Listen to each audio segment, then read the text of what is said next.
Après des mois d'incertitude, un regain d'optimisme est apparu en mars de cette année, alors que la mise en œuvre de la vaccination contre la Covid-19 en Afrique gagnait en ampleur, grâce au vaccin COVAX et aux dons de la Chine.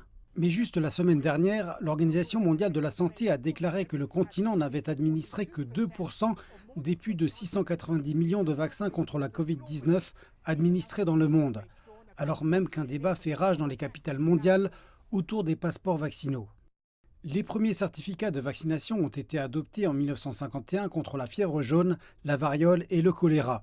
Connus sous le nom de certificats jaunes, ils étaient obligatoires pour les voyages internationaux à destination et en provenance de certains pays. Aujourd'hui, on ne demande de preuve de vaccination que contre la fièvre jaune, mais même celle-ci pose des difficultés.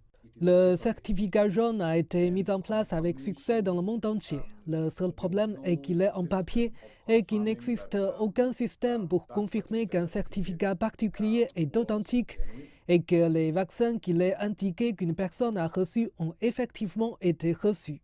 Pour éviter les risques de faux documents, les CDC travaillent avec des partenaires pour mettre au point un passeport vaccinal électronique.